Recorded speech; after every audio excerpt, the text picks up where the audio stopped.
Good morning students. जो class हम लोगों का है वो है सोशल स्टडीज़ का क्लास। सोशल स्टडीज़ में जो है आपके 3 मेन पोर्शन हैं जिसको हम लोग पढ़ेंगे, जिसमें एक पार्ट है ज्योग्राफी का, दूसरा है हिस्ट्री का, तीसरा है सिविक्स का। तो ज्योग्राफी, हिस्ट्री और सिविक्स आप जैसे पढ़ते भी आए हैं, क्लास 6, 7, 8, 9, 10th में आप पढ़ते हैं ये सारे सब्जेक्ट्स, और इससे आपके को सोशल लाइफ के बारे में पता चलता है। तो सोशल लाइफ के मतलब ये हुआ कि हमारे वेयर अबाउट्स जो होते हैं, हम लोगों को जो जानना होता है, जो ज़रूरी चीज़ें होती हैं इंसान के लिए, इंसान के इर्द गिर्द जो चीज़ें हो रही होती हैं उनके बारे में जो नॉलेज गेन करनी होती है, वो सारी चीज़ जो है आपके सोशल स्टडीज़ में जो है कम्प्लीटली आ जाती है। ज्योग्राफी एक ऐसा पोर्शन है जहाँ पर आपके एक तरह से जितने भी साइंटिफिक चीज़ें हैं जो आपके अर्थ से, एयर से, वाटर से, प्लांट से, एनिमल से, ह्यूमन बीइंग से, इन सब से रिलेटेड जितनी भी चीज़ें वो सब ज्योग्राफी में आ जाती हैं। तो साइंटिफिकली अगर आप देखें तो जितने लिविंग और नॉन लिविंग थिंग्स हैं जो कि आपके एक तरह से साइंस में आता है, वो सारी की सारी चीज़ें आपके इसमें आ जाती हैं। दूसरी इंपॉर्टेंट चीज़ ये है कि जो आपके हिस्ट्री का पोर्शन है उसमें हम लोग जो है अपने जो है आपके पास्ट टाइम के बारे में पढ़ते हैं, और सिविक्स का जो पोर्शन है उसमें हम लोग सिविलाइजेशन के लिए पढ़ते हैं, अर्थात हम लोग एक सिविल जो है आपके सिविलाइज्ड पीपल हो जाएं, उसके लिए हम लोग कुछ rules and regulations, laws govern by जो है आपके गवर्नमेंट, ये सारी चीज़ों को, रूल्स एंड रेगुलेशंस के बारे में हम लोग स्टडी करते हैं, जिसमें हम लोगों का कॉन्स्टिट्यूशन का पार्ट भी आपका आ जाता है। तो आज जो हम लोग स्टार्ट करेंगे वो हम लोग का पहला पार्ट है ज्योग्राफी। तो ज्योग्राफी में जो हम लोग जो है आपके जो भी चीज़ स्टार्ट करेंगे वो चैप्टर वाइज हम लोग जो है स्टार्ट करते हैं। तो ज्योग्राफी क्या है या किस तरह से हम लोग को कौन कौन सी चीज़ें पढ़नी है, आज हम लोग फर्स्ट चैप्टर स्टार्ट करने जा रहे हैं। ज्योग्राफी का जो पहला कुछ चैप्टर है वो है आपके रिसोर्सेज जो आपके एक तरह से फुलफिल होता है, और रिसोर्सेज के बारे में जो हम लोग जानते हैं कि हाँ रिसोर्सेज क्या है या किस तरह से डिफाइंड होता है। तो रिसोर्स जो हम लोग चैप्टर पढ़ने जा रहे हैं बहुत इंटरेस्टिंग है, बहुत और थ्योरेटिकल है, कोई बहुत ज़्यादा उसमें कोई दिमाग नहीं लगाना। रिसोर्स के मतलब हर वो चीज़ जिसकी वैल्यू होने का मतलब ये कि जिसको आप कुछ पैसे दे करके खरीदें या उसका कुछ मोल हो, जिसकी वैल्यू हो और उसकी कुछ ना कुछ यूटिलिटी हो। यूटिलिटी का मतलब यूज हो। ऐसा ना हो कि हमने किसी चीज को खरीद तो लिया लेकिन वो रखा है, बेकार है, किसी काम का नहीं है। तो ऐसी जितनी चीजें हैं जिसकी वैल्यू है और यूटिलिटी है उसको हम रिसोर्स कहते हैं। तो रिसोर्स में सारी चीजें आ जाएंगी जो हम लोग यूज करते हैं, या फिर जितना भी आपके हम लोगों के इर्द गिर्द जितनी चीजें होती हैं इस्तेमाल की, वो सब जो हमारे यूनिट जो है यूज हो रही यूटिलिटी में इस्तेमाल होती है या फिर जो है जिसकी वैल्यू है, वो सब रिसोर्स में आपके आ जाती है। तो रिसोर्स की डेफिनेशन पहले हम लोग डिफाइन करें कि व्हाट इज रिसोर्स, रिसोर्स होता क्या है या रिसोर्स किस तरह से हम लोग डिफाइन करते हैं। तो अब एक चीज हमने दिमाग में आपके बैठा दिया, दो चीज दिमाग में आपको रखना है, एक है वैल्यू, एक है यूटिलिटी। वैल्यू मतलब उसकी कुछ ना कुछ वैल्यू होनी चाहिए, उसका मूल्य होना चाहिए, उसको जो है आपके कुछ पैसे दे करके खरीदा और बेचा जा सकता हो तो उसकी वैल्यू कहलाएगी वो। और यूटिलिटी इज यूजफुलनेस। तो यूटिलिटी या यूजफुलनेस जो होती है वो होती है एटलीस्ट कि वो कहीं ना कहीं इस्तेमाल में आए। अगर हमारे इस्तेमाल में आ रही है और उसकी कुछ वैल्यू है तो value and utility both combined to make a resource, तो उसी को हम लोग रिसोर्स बोलते हैं। अब इसे डिफाइन कैसे करेंगे देखते हैं।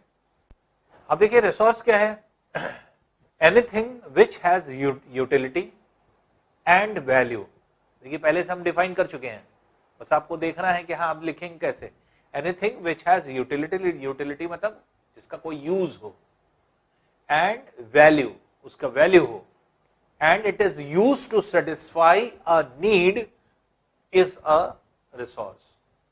और इसका इस्तेमाल हम लोग करें नीड के इस्तेमाल के लिए कि अगर हम लोग कोई चीज को इस्तेमाल कर रहे हैं और हमारी जो है नेसेसिटी है वो उसको इस्तेमाल करना, तो वो सब क्या हो जाएगी, रिसोर्स हो जाएगी। जैसे रिसोर्सेस के ढेर सारे एग्जाम्पल हो सकते हैं, जैसे मान लीजिए घर है, होम है, हम लोग घर में रहते हैं, घरों में रहते हैं, घर की वैल्यू होती है, उसको हम खरीदते हैं, खरीद के रहते हैं उसमें, और उसकी यूजफुलनेस क्या है कि हमको ठंड से, गर्मी से, लू से, पानी से सबसे बचाता है। तो ये क्या है, उसकी यूजफुलनेस है, यूटिलिटी है। तो इस तरह से अगर हम देखें तो ये आपके ये रिसोर्स में आ जाता है। अब जैसे ये है क्लोथ्स, जैसे ये है आपके कैप, तो सर्दी के दिनों में हम लोग जो कैप लगाते हैं उसकी वैल्यू होती है, उसको हम खरीदते हैं। क्या यूज, उसका यूज क्या है, उसकी यूटिलिटी क्या है, हमको ठंड से बचा रही है। स्वेटर है, जैकेट है, उसकी भी चीज क्या है, वैल्यू है, और उस ठंड और उससे बचा रही है। सॉक्स हम लोग पहने हुए हैं, तो सॉक्स जो है अगर मान लीजिए हम यूज कर रहे हैं, उसकी भी वैल्यू है, और उसकी यूजफुलनेस क्या है, हमारे जूते से पहले हम लोग मोजे पहन करके तब जूते को पहनते हैं, तो हमारे जो है लेग्स के प्रोटेक्शन के लिए होता है। एप्पल अगर हमने कहा, तो एप्पल भी क्या है, एक वैल्यूएबल चीज है, जिसकी कुछ ना कुछ वैल्यू है, उसको भी हम लोग खरीदते हैं, और हमारे किस इस्तेमाल में आ रहा है, जब हमें भूख लगती है, उसकी यूजफुलनेस हमें समझ में आती है, हम लोग उसको कंज्यूम करते हैं, तो उसकी यूटिलिटी समझ में आ रही है। डस्टबिन है, डस्टबिन का भी वही काम है, पैसे का खरीदते हैं, लेकिन उसका यूज क्या है, हम लोग सारे रबिश चीजों को डालते हैं, ये उसकी यूटिलिटी है। तो इस तरह से अगर आप देखें, ढेर सारे आपके जितनी भी चीजें हैं, ग्लास है, आपका ब्रेड है, पेंसिल है, आपका कंप्यूटर है, मोबाइल है, आपका डेस्क है, कार है, बिल्डिंग है, ये सब जितने, साइकिल है, तो जितनी भी चीजें हम लोग देख रहे हैं, ये सारी की सारी चीजें क्या हैं, ये सब, इन सब की वैल्यू है और इन सब की यूटिलिटी। इसलिए ये सब हम लोगों के लिए क्या हो गया, ये सब हम लोगों के लिए हो गया रिसोर्स। तो रिसोर्सेस क्या होते हैं, तो रिसोर्सेस जो हैं एक तरह से कैसे डिफाइन किया, जिसकी वैल्यू हो, जिसकी यूटिलिटी हो, वो, और जो हमारी नीड को फुलफिल करे, वो क्या है, आपके रिसोर्स होता है। अब ये रिसोर्स कितने तरह से हो सकते हैं या कैसे हो सकते हैं, उसको हम लोग देख लेते हैं। अब देखिए रिसोर्सेस में क्या होता है, रिसोर्सेस दो तरीके के हो सकते हैं। एक वो रिसोर्स जो नेचुरल होते हैं, और एक वो रिसोर्स जो आर्टिफिशियल होते हैं। Artificial means man made. बहुत सारे ऐसे रिसोर्सेस हैं जो गॉड गिफ्टेड हैं, हमें जो है ऊपर वाले ने बना के खुद से दिए हैं। तो जैसे उसके लिए क्या है, जमीन है, लैंड है, वाटर है, एयर है, आपका जितना भी आपके प्लांट्स हैं, एनिमल्स हैं, ये सब क्या है, ये है नेचुरल है।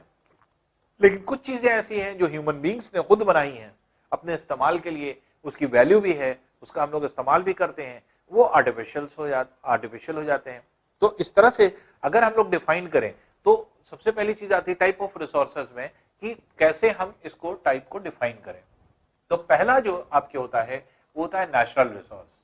नेचुरल रिसोर्स जैसे हमने आपको कहा, जो गॉड गिफ्टेड है, जो हमें गॉड ने दिया है, अल्लाह ने दिया है, अल्लाह ने जो चीजें बनाई हैं, वो सब के सब जो है आपके एक तरह से नेचुरल रिसोर्स है। जिसमें क्या हो सकता है, एयर, वाटर, वाटर किसी भी तरह का हो, तालाब हो, फिर आपकी नदी हो, फिर महासागर हो, ओशंस हो, तो कोई भी हो सकता है, पॉन्ड हो सकता है, रिवर हो सकता है, कुछ भी है।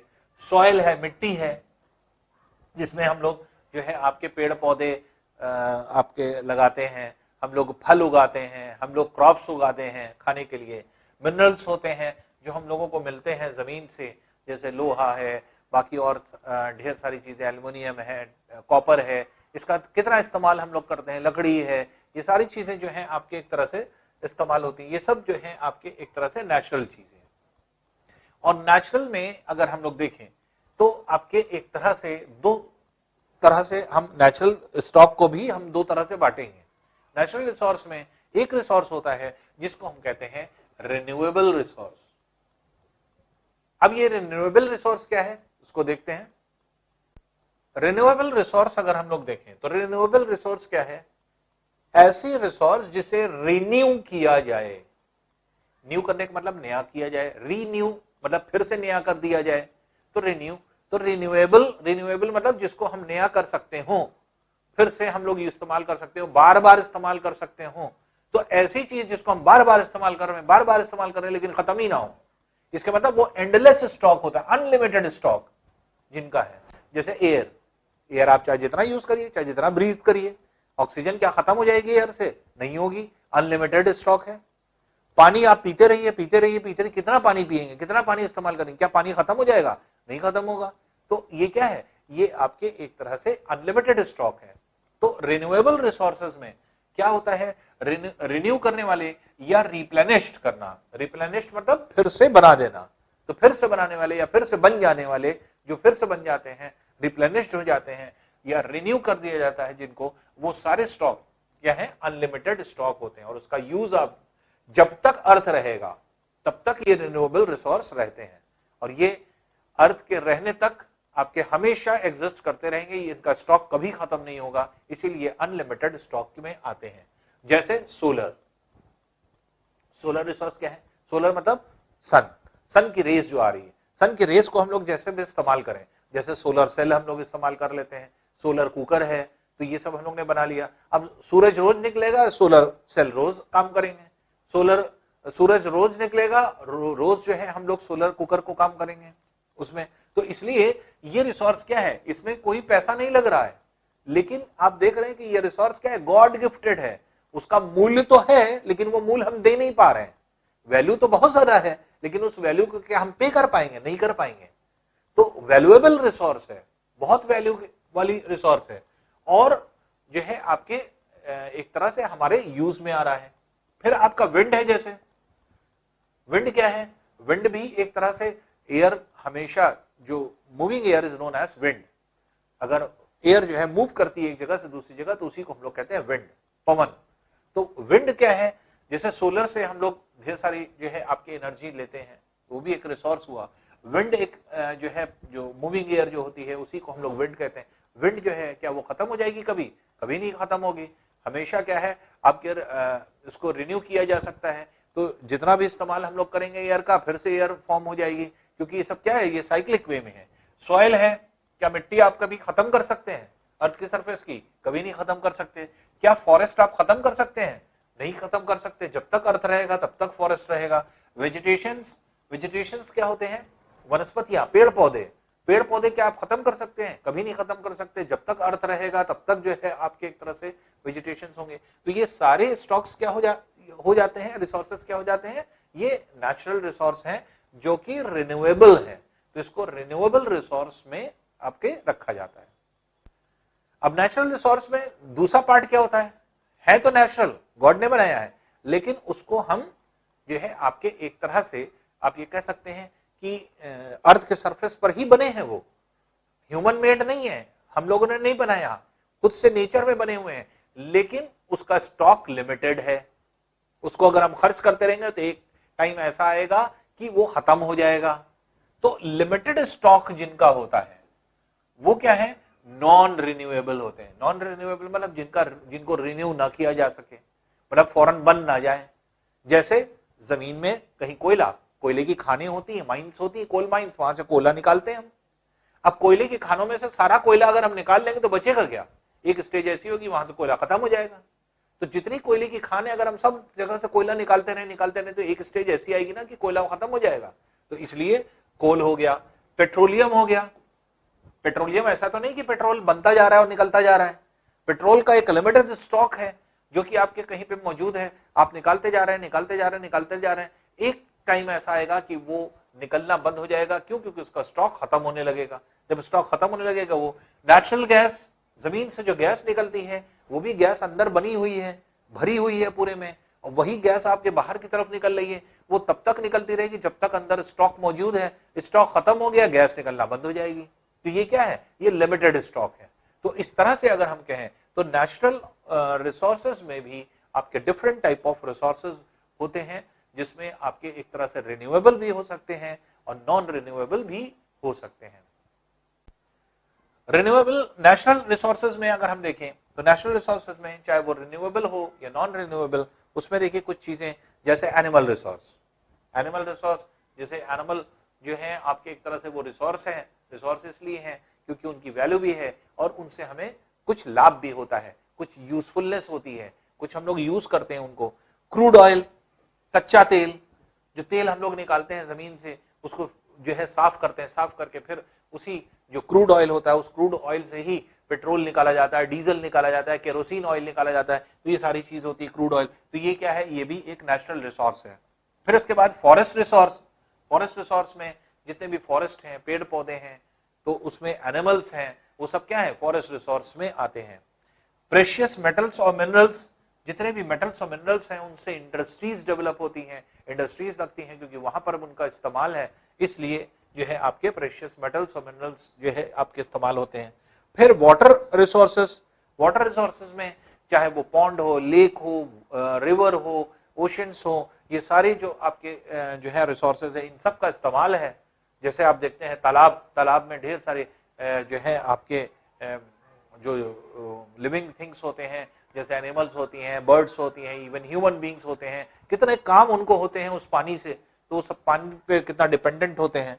लैंड रिसोर्स जो होता है, जिसमें आप कृषि भी करते हैं, खेती करते हैं, वहां पर जो है प्लांट्स जो है लगाते हैं, वहीं पर आप वेजिटेबल्स लगाते हैं, वहीं पे फ्रूट्स लगाते हैं, आप वहीं पर क्रॉप्स लगाते हैं, और ये जो है आपके इस्तेमाल करते हैं।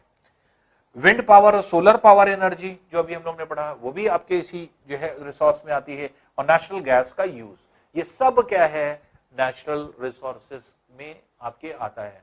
तो ये सब नेचुरल रिसोर्स है जो गॉड गिफ्टेड है, जो हमें गॉड की तरफ से, अल्लाह की तरफ से मिला है। अब देखिए इस नेचुरल रिसोर्स में अलग अलग जो है आपके परसेंट है इनके यूज का, लेकिन किसका क्या परसेंट है या किस तरह से यूज होता है, कौन सा परसेंट, तो इतना डीपली आपको समझने की जरूरत नहीं, लेकिन एक चार्ट है जो कि आपके डिफाइन कर देता है कि पूरा नेचुरल रिसोर्स किस तरह से पाया जाता है या कितने परसेंट में पाया जाता है। जैसे विंड रिसोर्स अगर आप देखें तो 10% है, पूरे नेचुरल रिसोर्स का 10% है आपके है। इसी तरह फॉरेस्ट रिसोर्स ये 54% है, 54% पाया जा रहा है। फिर एनिमल रिसोर्स अगर हम देखें 24% है टोटल रिसोर्सेस का। फिर नेचुरल गैस का रिसोर्स 32% है।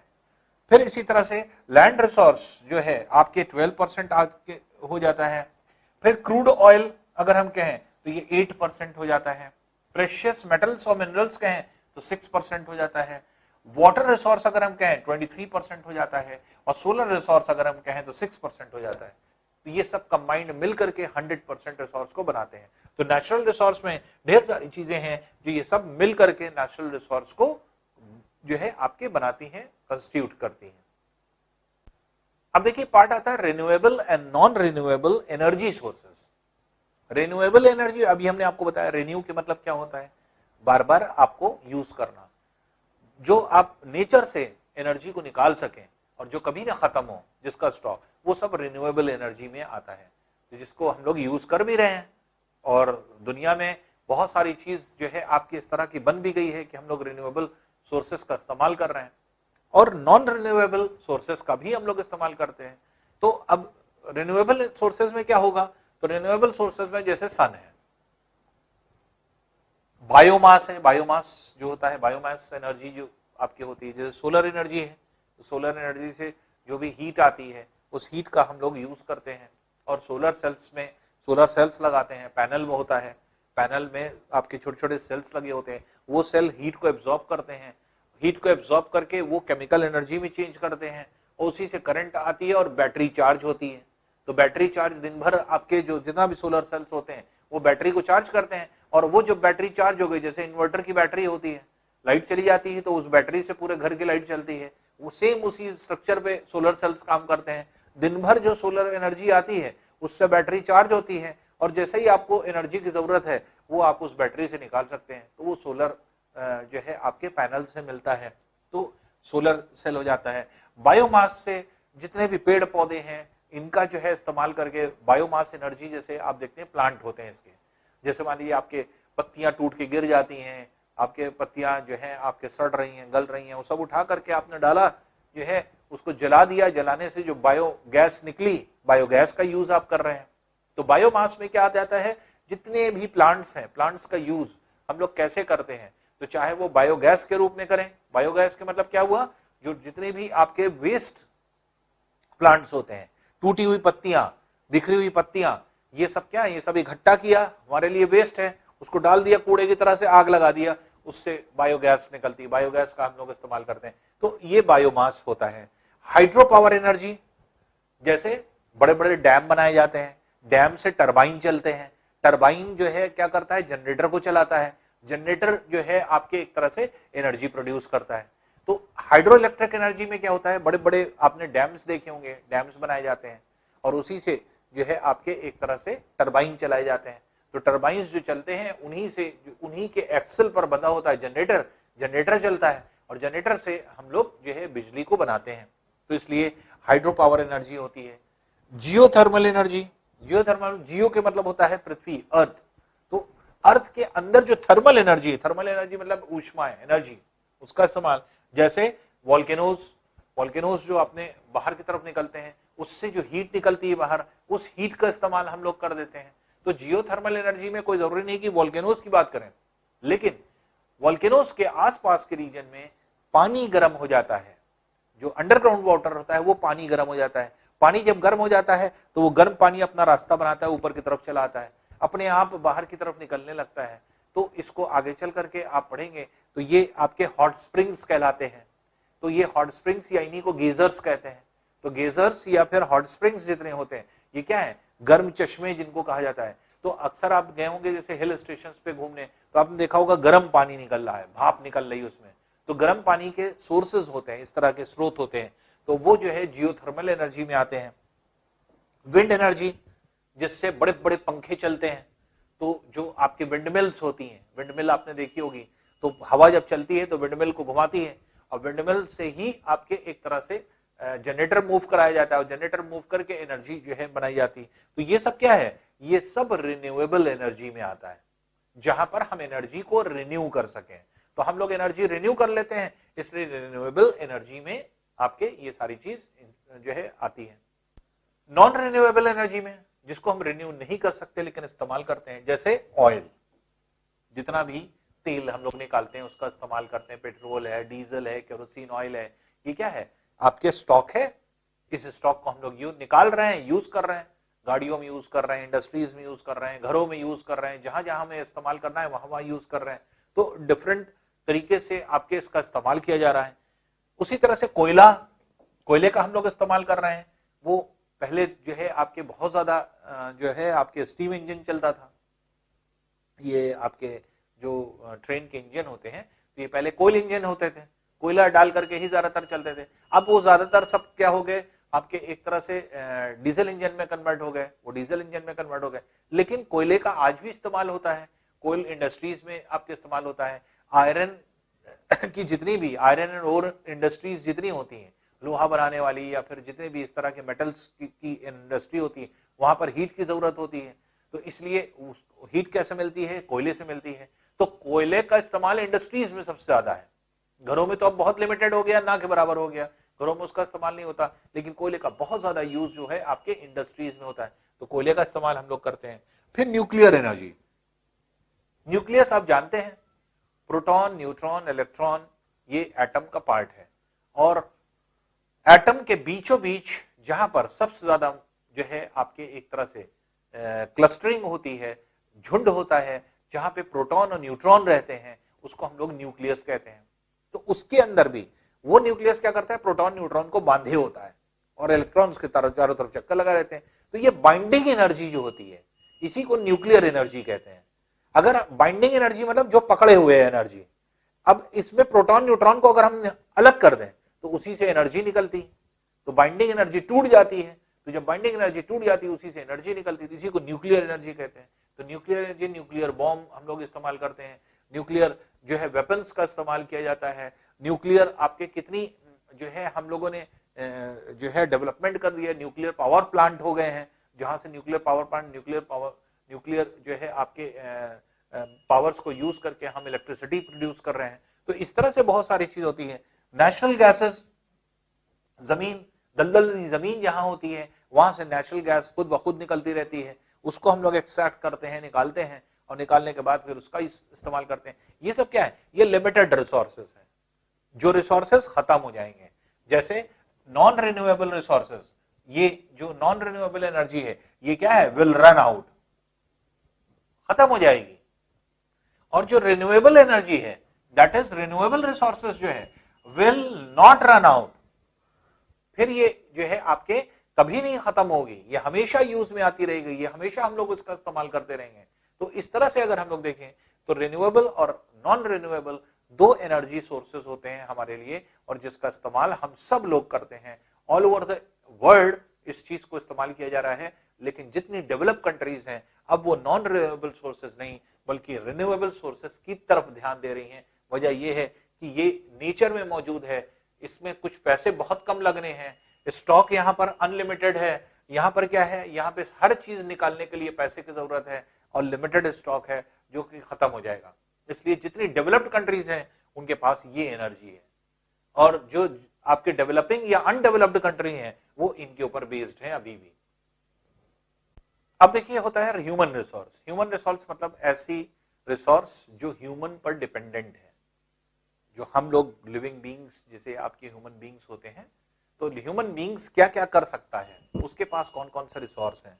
तो ह्यूमन बींग्स के पास ढेर सारी चीजें हैं, जैसे उसके पास स्किल है, अगर उसका टैलेंट अपना यूज करता है, वो डेवलपमेंट करता है, वो जो ह्यूमन बींग्स के पास होता है, तो अपना गोल बनाता है वो फिर आपको ट्रेनिंग किसी चीज को पर्टिकुलर दी जाती है, रिक्रूटमेंट्स होते हैं, रिक्रूटमेंट्स के मतलब आपके एक तरह से जैसे मान लीजिए कि नौकरी पे रखा जाता है और या फिर बेनिफिट्स मिलता है, ये सब क्या है, ये सब किससे कंसर्निंग है, ये सब ह्यूमन रिसोर्स है।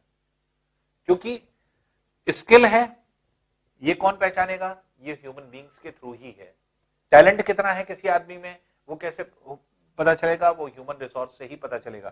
तो इसलिए ये सारे जितने भी रिसोर्सेज हैं वो सब जो है आपके ह्यूमन रिसोर्सेज में आते हैं। अब ह्यूमन रिसोर्सेज में जितना ह्यूमन बींग्स ने जितनी चीजों को बनाया है वो ह्यूमन मेड रिसोर्स में आ जाएंगे। जैसे बल्ब बनाया, तो बल्ब क्या है, नेचुरल तो है नहीं, इंसान ने बनाया है।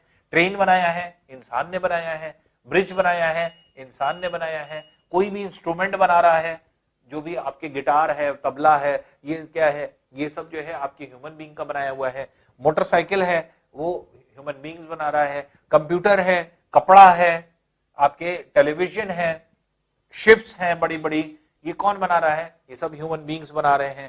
कार है, बड़े बड़े मॉन्यूमेंट्स हैं, एरोप्लेन है, आपके जो आपके टेबल है, या फिर जो आपके एक तरह से पैसा है, ये एक तरह से ये सारी चीजों में कौन जुड़ा हुआ है या कौन जो है आपके एक तरह से इसको जो है बना रहा है, तो ये सब चीजें ह्यूमन बींग्स के थ्रू बन रही हैं। और ये सारी की सारी चीजें क्या आती हैं, ह्यूमन रिसोर्स में आती है। वजह यह है इसको बनाने वाला कौन है, ह्यूमन बींग। तो ह्यूमन बींग के हाथ में है ये हम लोगों के हाथ में है कि जितना ज्यादा वर्क करेंगे उतनी चीजें इन सब बना सकते हैं। तो ये सब ह्यूमन रिसोर्स में आती है। और human made resource, human beings जो आपकी चीजें बना रहा है, ये सब ह्यूमन मेड रिसोर्स में आती है। ह्यूमन मेड रिसोर्स जैसे हमने आपको बताया कि ह्यूमन मेड रिसोर्स में क्या है, ह्यूमन बींग्स के द्वारा बनाए गए जितने भी चीजें जो अभी हम लोग ने अभी डिस्कस करी, वो सारी चीजें हैं ये, चाहे वो ट्रेन हो, आपके एक तरह से कंप्यूटर हो, कपड़ा हो, कोई टेलीविजन हो, कोई मॉन्यूमेंट हो, एरोप्लेन हो, ये सब क्या है, ये सब ह्यूमन जो है आपके रिसोर्सेज हैं जो कि आपके ह्यूमन बींग्स के द्वारा बनाई गई हैं। तो ह्यूमन मेड रिसोर्सेज ये सब सारी चीजें कहलाएंगी। लेकिन ह्यूमन रिसोर्स में जैसे अभी हमने कहा, तो उस तरह से ह्यूमन बींग्स का जो स्किल है, टैलेंट है, जो उसके अंदर जो है आपके गोल बनाने की जो है आपके एक तरह से कुव्वत है, वो सारी चीज इसमें जो है आपके डेवलप होती है। एक छोटा सा चार्ट जिसमें सारी चीज जो है आपके डिफाइंड होती है या बताई जाती है। तो ये जो है आपके होता है कि आदमी है, व्यक्ति है, फिर इसी तरह से उसका टैलेंट है, उसका स्किल है, उसकी सारी चीजें हैं जो यहाँ पे आपके ज्यादा क्लियर था। आपने देखा था कि ये सारी चीजें मिल करके जो है आपके सब चीज ह्यूमन रिसोर्स को फिलअप कर रही है, तो बना रही है। तो इस तरह से अगर हम लोग कहें तो ये ह्यूमन रिसोर्स को रिप्रेजेंट करता है, जबकि ह्यूमन मेड रिसोर्स आपके ये सारे हो जाते हैं। अब देखिए जो रिसोर्स है उनको हम बचाएं कि ना बचाएं। अगर हम रिसोर्स को बचाएंगे, किफायत से चलाएंगे, तो हो सकता है हमारी आगे जनरेशन भी अच्छी तरह से उसका इस्तेमाल कर सके। तो हमारे ऊपर दो चीजें हैं, एक तो हम रिसोर्सेस का इस्तेमाल भी करें, दूसरी चीज हम बचाएं भी। तो अगर हम रिसोर्स को बचाते हैं तो वो क्या होता है, रिसोर्स कंजर्वेशन। तो रिसोर्स का कंजर्वेशन करते हैं हम लोग। तो रिसोर्स को अगर हम कंजर्व कर रहे हैं बचा रहे हैं, तो वो जो है आपके एक तरह से रिसोर्स कंजर्वेशन में आता है। और सस्टेनेबल डेवलपमेंट, जिस पर आज पूरी दुनिया पीछे पड़ी हुई है। सस्टेनेबल डेवलपमेंट के मतलब क्या होता है कि डेवलपमेंट भी हो और हम सस्टेन भी करें, मतलब हम यूज भी करते रहें और डेवलपमेंट भी हमारा होता रहे। सस्टेन होने का मतलब क्या हुआ? सस्टेनेबल डेवलपमेंट का मतलब कि हम लोग उसको बचा करके भी रखें, कंजर्व करके भी रखें किसी भी रिसोर्स को, और उसके आधार पर हमारा डेवलपमेंट भी होता रहे। खर्च ना करें, ऐसा ना करें कि हाँ हम आगे के लिए सारी चीज खर्च होता चला जाए, हम उसको और बढ़ाते चलें, जो चीज यूज कर रहे हैं उसका इस्तेमाल भी करते चलें, और उसको, उसके रिसोर्स को हम इंक्रीज करने की कोशिश करें, बढ़ाने की कोशिश करें, उसको हम लोग और ज्यादा यूज करने की कोशिश करें। तो यूज प्लस डेवलपमेंट, यूज भी करते चले प्लस उसको डेवलप भी करते चले, अगर दोनों चीज हमारे दिमाग में है तो उसी को हम क्या कहते हैं? Sustainable development. तो आज पूरी दुनिया सस्टेनेबल डेवलपमेंट की तरफ जा रही है। जिसको तरक्की करना है, जिसको ग्रोथ लेना है, वो सब क्या है? सस्टेनेबल डेवलपमेंट की तरफ जाते हैं। तो सस्टेनेबल डेवलपमेंट में क्या है? सिर्फ जो है आपके रिसोर्स का डेवलपमेंट नहीं है, हम ह्यूमन बींग्स का भी है, सभी लोगों का है। तो क्या है कि कहीं गरीबी ना हो, भूखमरी ना हो, सबको खाना मिल जाए, है हर तरह की प्रॉस्पेरिटी रहे, सब खुशहाल रहें, यही क्या है? यही सस्टेनेबल डेवलपमेंट है। तो सस्टेनेबल डेवलपमेंट के मतलब हमें हर चीज इस्तेमाल हम लोग करते रहें और चीजों को डेवलप भी करते चलें, जिससे कि हमारी सारी चीज जो हमारी नेसेसिटी है वो सब पूरी होती चले, और कुछ भी हमें जो है आपके कुछ लॉस ना होना पड़े। तो ये जो है सस्टेनेबल डेवलपमेंट का जो है आपके एक एम होता है। अब सस्टेनेबल डेवलपमेंट के प्रिंसिपल क्या है? Principle of sustainable development, principles of sustainable development मतलब सस्टेनेबल डेवलपमेंट कर क्या रहा है, क्या उद्देश्य है उसका करने का, उसके प्रिंसिपल्स क्या है? पहली चीज, respect and care for all form of life. हर तरह की लाइफ, चाहे वो ह्यूमन बींग्स की हो, चाहे वो एनिमल्स की हो, चाहे प्लांट्स की हो, सबका प्रोटेक्शन करना, सबको प्रोटेक्ट करना, सबको एक संरक्षण देना, उन सबका रिस्पेक्ट करना, केयर करना, ये क्या है? ये आपके पहला प्रिंसिपल हुआ। दूसरा हुआ improve the quality of human life. Human life की क्वालिटी कैसे बढ़ेगी? हम ह्यूमन बींग्स एक दूसरे से खुशहाल कब रहेंगे, अपने जीवन में खुशहाल कब रहेंगे? जितनी चीजों की हमें रिक्वायरमेंट है वो सब हमें मिल जाए, हमें कम एफर्ट करना पड़े, हम एक दूसरे को सपोर्ट करें, हमारा जो है एक तरह से प्रॉस्पेरिटी बढ़े। तो ये सारी चीजें जो है आपके क्वालिटी ह्यूमन बींग्स की बढ़ाती है। Conserve the earth's vitality and diversity. तो अर्थ पर जितनी वाइटलिटी है और डाइवर्सिटी है, वाइटलिटी के मतलब ये हुआ कि आपके जितने जो है इंपॉर्टेंट वाइटल चीजें हैं, बहुत इंपॉर्टेंट चीजें हैं, जैसे एयर है हमारे लिए बहुत इंपॉर्टेंट है, उसका हम मिसयूज ना करें, हम उसको पॉल्यूट ना करें। वाटर है हमारे लिए बहुत जो है आपके जरूरी है, अब उसको हम पॉल्यूट ना करें। तो ये वाइटल चीजें हैं। तो जितनी वाइटलिटी है, और डाइवर्सिटी, डाइवर्सिटी मतलब विविधता, मतलब एक चीज, एक पेड़, अगर हम पेड़ की बात कर रहे हैं तो पेड़ एक जैसा नहीं, वैरायटी ऑफ प्लांट्स की बात अगर हम करें तो डाइवर्सिटी। अगर हम एनिमल की बात कर रहे हैं, एक जैसा एनिमल नहीं, वैरायटी ऑफ एनिमल्स।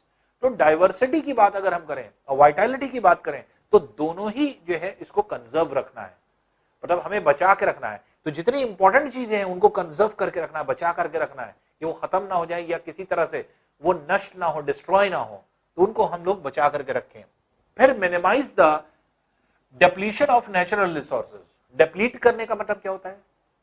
धीरे धीरे खत्म होना। डिप्लीट करने का मतलब किसी तरह से डिस्ट्रक्ट करना। तो minimise the depletion of natural resource, natural resources का डिप्लीशन को रोकना, मिनिमाइज करना। तो इसके मतलब कि अगर मान लीजिए कि एयर पॉल्यूट हो रही है, पॉल्यूशन को कम से कम करना, मिनिमाइज करना। हम ये तो नहीं कर सकते कि पॉल्यूशन खत्म कर दें, खत्म तो नहीं हो सकता कोई चीज, लेकिन हम उसको मिनिमाइज कर सकते हैं। वाटर के पॉल्यूशन को कम कर दें, सॉइल पॉल्यूशन को कम कर दें, हम नॉइज पॉल्यूशन को कम कर दें, ये हमारे हाथ में है, खत्म नहीं कर सकते, तो मिनिमाइज करना डिप्लीशन को। Change personal attitude and practices towards the environment. तो हमें एटीट्यूड अपना और हमारी जो प्रैक्टिसेस है, प्रैक्टिसेस मतलब जो हम लोग इस्तेमाल करते हैं। अब हमने क्या किया, हमें कोई चीज दिखाई पड़ी, हम लोग ने अपने घर का कूड़ा निकाल के बाहर फेंक दिया, तो हमारी ये प्रैक्टिस हुई। तो प्रैक्टिस जो होती है वो क्या है, हमने कूड़ा उठा करके बाहर फेंक दिया। अब कूड़ा उठा के हमने बाहर फेंक दिया तो अब हमारा घर तो साफ हो गया लेकिन बाहर गंदा हो गया। तो इस तरह की चीजें हम लोग ना करें, हमारे एटीट्यूड में इस तरह का चेंज आना चाहिए। और enable community to care for their own environment, तो पूरी कम्युनिटीज को हम लोग अपलिफ्ट करें, एनेबल करें, हम लोग फोर्स करें और जो है सपोर्ट करें कि वो पूरी जो है आपके एनवायरमेंट की केयर करे, ठीक है ना। तो ये जो है आपके प्रिंसिपल होते हैं। ये किसके प्रिंसिपल है, सस्टेनेबल डेवलपमेंट के। अब सस्टेनेबल डेवलपमेंट होता कैसे है या किस तरह का की चीजों को जो है आपके डिफाइन किया जाता है, आगे देखते हैं। अब देखिए सस्टेनेबल डेवलपमेंट में सबसे इंपॉर्टेंट चीज क्या होती है, देखिए एंगल से हमें देखना पड़ता है। पहली चीज तो एनवायरमेंटल, दूसरी चीज इकोनॉमिक, तीसरी चीज सोशल। एनवायरमेंटल चीज में क्या क्या चीजें आती हैं, एयर है, वाटर है, लिक्विड है, मतलब जितनी भी आपके एयर, वाटर और जो है आपके लैंड सरफेस है, ये सारी चीज एनवायरमेंटल फोर्सेस में आ जाती है। फिर आपका सोशल लाइफ की बात होती है, जैसे कम्युनिटी हमारी आ जाती है, जो पीपल्स हैं उनके बारे में आ जाता है, तो वो सोशल जो है आपकी चीजों को जो है डिफाइन करता है। और इकोनॉमी मतलब हमारे पैसे को। सस्टेनेबल डेवलपमेंट हमारा तब होगा जब हम एनवायरमेंट को कंजर्व रखते हुए अपनी सोसाइटी को डेवलप करें और इकोनॉमिकल वे में करें, कम पैसे में करें। जब ये तीनों चीजें मिल जाएंगी तब क्या हो जाएगा आपके एक तरह से सस्टेनेबल डेवलपमेंट। तो सस्टेनेबल डेवलपमेंट के लिए सबसे इंपॉर्टेंट चीज क्या होती है, पहली चीज एनवायरमेंट का जो है आपके एक तरह से आप ये कहें कि एनवायरमेंट जो है आपके कंजर्व रखना, उसका यूज करना। फिर सोशल लाइफ में ह्यूमन बींग्स या पीपल के बारे में और कम से कम पैसे में हम अपना पूरा सारा डेवलपमेंट करें, ठीक है ना। तो उसी को हम सस्टेनेबल डेवलपमेंट कहते हैं। अब देखिए सस्टेनेबल डेवलपमेंट के गोल्स क्या होते हैं ये पहले देख लें। अगर हमें दिमाग में ये रहे सस्टेनेबल डेवलपमेंट की तरफ हर दुनिया क्यों सोच रही है, क्योंकि अगर हमने सस्टेनेबल डेवलपमेंट के गोल्स को अचीव कर लिया तो हमारी दुनिया बहुत अच्छी हो जाएगी, हमारी कंट्री बहुत अच्छी हो जाएगी, हम आप बहुत अच्छे हो जाएंगे। क्यों? पहला गोल क्या है, नो पॉवर्टी, गरीबी नहीं होना चाहिए। अगर गरीबी किसी देश में नहीं होगी तो कितना खुशहाल होगा आदमी। दूसरा गोल क्या है, जीरो हंगर, कोई भूखा नहीं रहेगा, सबको खाना मिले। सस्टेनेबल डेवलपमेंट का दूसरा गोल क्या है, किसी को भूखा नहीं रहना है, सबको खाना, भरपेट खाना मिले, तो कोई गरीब ना रहे और कोई भूखा ना रहे। फिर गुड हेल्थ और वेलबींग, इसके मतलब कि हेल्थ सिस्टम हमारा बहुत तेजी से डेवलप हो, हमारे अच्छे हॉस्पिटल्स रहें, हमें अच्छी हॉस्पिटल फैसिलिटी रहे, हमें कोई बीमारी ना लगे या बीमारियों के रोकथाम रहे, टीके बने रहें। तो ये सारी चीजें जो है आपके गुड हेल्थ में आता है। क्वालिटी एजुकेशन जो हमें मिले उसकी क्वालिटी हो, जो हम लोग जो जितनी चीजों को पढ़ रहे हैं या जान रहे हैं उसकी और वाइडनेस को समझने की कोशिश करें और अच्छे से अच्छा जो है चीजों के डेवलपमेंट की तरफ हम लोग जाएं। तो ये क्या है, ये सब गोल है सस्टेनेबल डेवलपमेंट का। अगर कोई देश सस्टेनेबल डेवलपमेंट को सोच रहा है तो इन सब गोल को उसको अचीव करना पड़ेगा। जेंडर इक्वालिटी, यहां पर क्या है कि जैसे आदमी और औरत दोनों की जेंडर एक अनइक्वालिटी है, कहीं पर आदमी और औरत जो है आपके एक तरह से अगर हम ये कहते हैं कि कहीं कहीं पर ह्यूमन बींग्स में क्या होता है कि बड़ा जो मेल हैं उनको प्रोमिनेंट प्लेसेस दी जाती है और जो फीमेल्स होती हैं उनको निग्लेक्ट किया जाता है। ऐसा ना हो, मेल और फीमेल को इक्वालिटी दिया जाए, जेंडर इक्वालिटी हो। क्लीन वाटर एंड सैनिटेशन, साफ पानी पीने को मिले और जो है साफ सुथरी चीज रहे, साफ सुथरी चीज अगर रहती है, ये आपके इसमें गोल आता है। 7th है अफोर्डेबल एंड क्लीन एनर्जी, ऐसी एनर्जी जो कि आपके अफोर्डेबल हो और एनर्जी जो है आपके कंटेंट हो। तो ये जो है आपके एक तरह से इसको हम लोग डिफाइन करते हैं इस तरह से। देखिए गोल्स ऑफ सस्टेनेबल डेवलपमेंट में हम लोग ने 17 गोल्स में से 7 गोल्स को हम लोग ने जो है आपके स्टडी किया, जिसमें पहला क्या था, नो पॉवर्टी, गरीबी नहीं, गरीबी को बचाना। दूसरा था जीरो हंगर, भूखमरी पूरी तरह से खत्म करना, कोई आदमी भूखा ना सोए। तीसरा गुड हेल्थ एंड वेलबींग, इसका मतलब कि हमारे पास मेडिकल फैसिलिटी हर तरह की होनी चाहिए, हाई क्लास जो है हॉस्पिटल्स होने चाहिए, सारी फैसिलिटीज होनी चाहिए। फिर इसके बाद क्वालिटी एजुकेशन होना चाहिए, एजुकेशन सिस्टम हमारा बहुत स्ट्रांग होना चाहिए, जो हम लोगों का जो है आपके एक बेसिक सिस्टम होता है या फिर किसी भी ह्यूमन बींग्स के डेवलपमेंट के लिए उसके एजुकेशन ही आगे बहुत काम करती है। तो एजुकेशन अगर स्ट्रांग होगी तो उसके लिए आपके एक तरह से फ्यूचर बहुत ब्राइट होगा। जेंडर इक्वालिटी जिस पर दुनिया काम भी कर रही है, हम लोगों के यहाँ बहुत सारे लोग, जैसे आपके पुराने समय में भी हमेशा क्या किया गया कि मैन डोमिनेटिंग सोसाइटी की तरह से इसको बिहेव किया गया कि आदमियों को ज्यादा जो है आपके एक तरह से प्रेफरेंस दिया जाता है, औरतों को कम दिया जाता है। तो इस फील्ड में अब बहुत सारी ऐसी चीज, जेंडर इक्वालिटी के मतलब कि दोनों जेंडर मेल और फीमेल को दोनों को बराबरी से जो है आपके जॉब मिलने लगी। कुछ जगह पर ऐसा था कि ये काम सिर्फ मेल ही करेंगे, फीमेल नहीं करेंगे, ये सारी चीज हट गई। अब जो भी अप्लाई करना चाहे किसी भी जॉब के लिए कोई भी कर सकता है, तो ये जेंडर इक्वालिटी में आता है। फिर आपका क्लीन वाटर एंड सैनिटेशन, ये हम लोगों का अधिकार होता है कि हमें शुद्ध पानी मिले, तो ये आपके एक तरह से गवर्नमेंट की जो है आपके तरफ से ये सारी चीजें होती हैं कि आपको स्वच्छ पानी मिले, पीने का पानी जो है आपके क्लियर हो, साफ सफाई हो, सैनिटेशन जो है मतलब होता है साफ सफाई, तो इर्द गिर्द आपके साफ सफाई हो, इसका ध्यान रखा जाए। और अफोर्डेबल एंड क्लीन एनर्जी, इसका मतलब कि कम पैसे पर, अफोर्डेबल मतलब जिसको हम हर इंसान अफोर्ड कर सके, गरीब हो चाहे अमीर हो, सबके लिए कम पैसे पर बिजली मिल सके, इसलिए हर आदमी एनर्जी को एब्जॉर्ब कर सके। तो ये आपके 7 गोल्स था। 8वां गोल अगर हम देखें तो decent work and economical growth.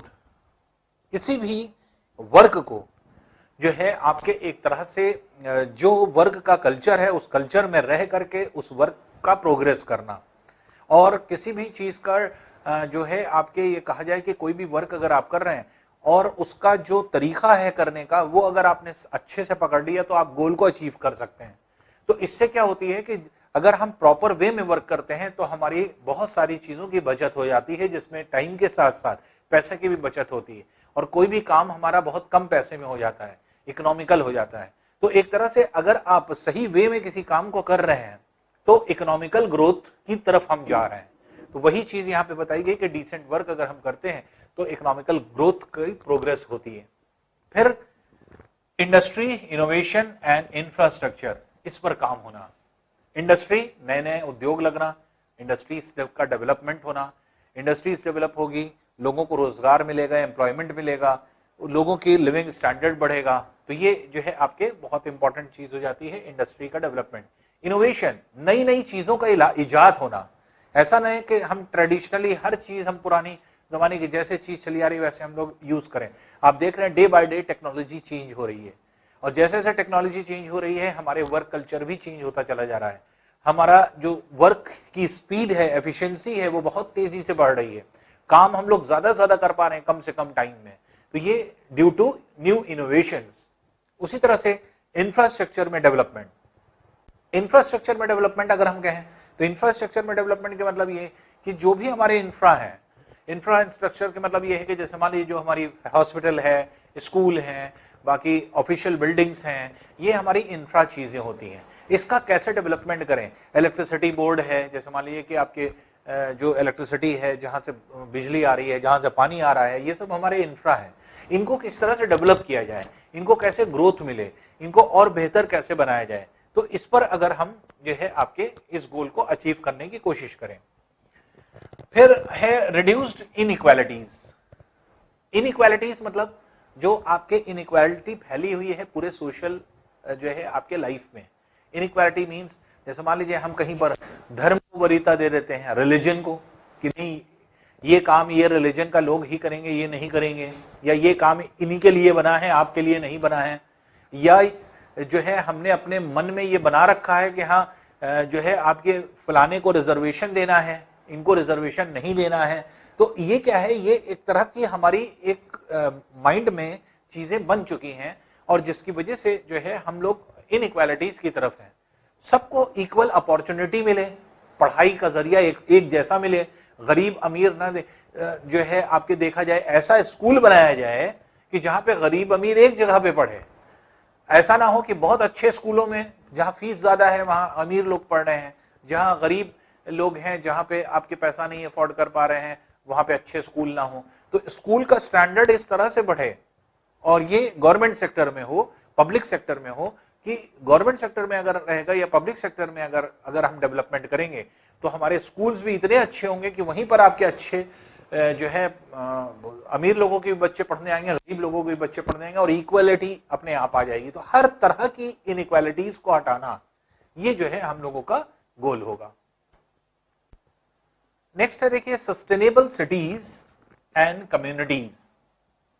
Sustainable cities क्यों कहा गया सस्टेनेबल? अभी हमने आपको बताया, यूज भी करें किसी चीज को और उसको डेवलप भी करें, क्योंकि हम ये मान करके चले कि इसका आज हम इस्तेमाल कर रहे हैं, आगे चल करके और इस्तेमाल होने वाला है, इसलिए और इंपॉर्टेंस दें उसको। तो सस्टेनेबल सिटीज के मतलब ये हुआ कि हम शहर को ऐसा बसाएं कि उसके अंदर डेवलपमेंट डे बाय डे होता रहे। ऐसा ना हो कि एक बार डेवलपमेंट हो गया, रोक दिया कि अब ये शहर डेवलप्ड हो गया। तो जितनी नई टेक्नोलॉजीज आ रही हैं वो सब हम इंपोर्ट करते रहें, शहरों को डेवलप करते रहें, नई नई टेक्नोलॉजीज वहां पर लाते रहें, तो इस तरह की चीजें रहें। कम्युनिटीज के अंदर भी सस्टेनेबिलिटी हो, तो डिफरेंट कम्युनिटीज के अंदर अब एक तबका, जैसे मान लीजिए सपोज कर लीजिए कि आपके हिंदू हैं, मुस्लिम हैं, क्रिश्चियन है, ये सब कम्युनिटीज हैं।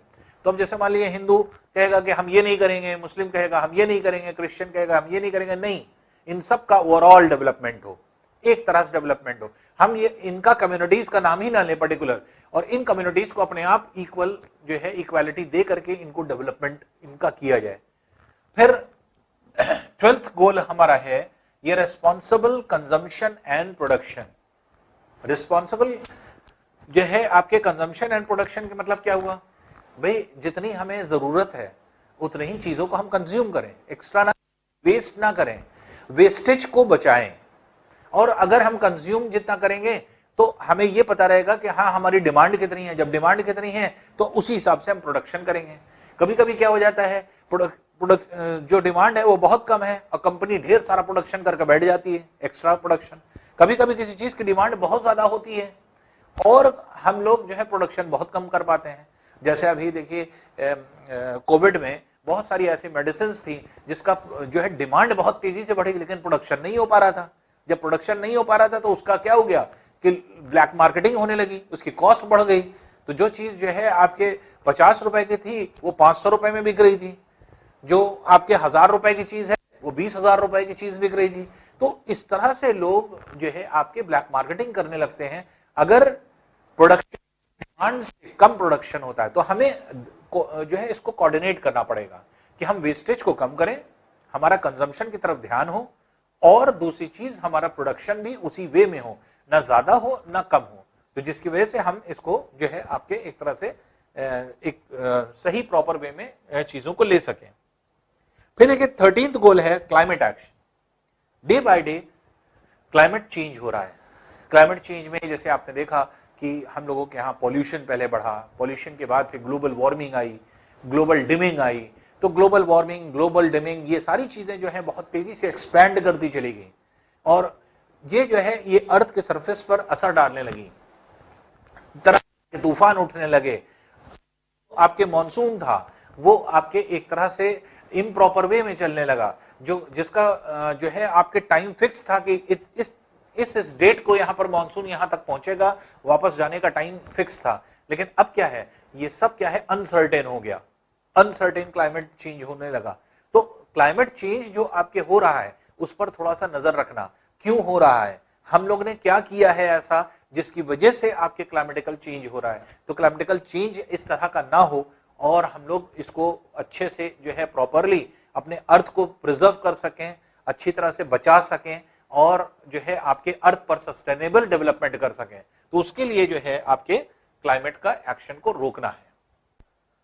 नेक्स्ट है देखिए लाइफ बिलो वाटर।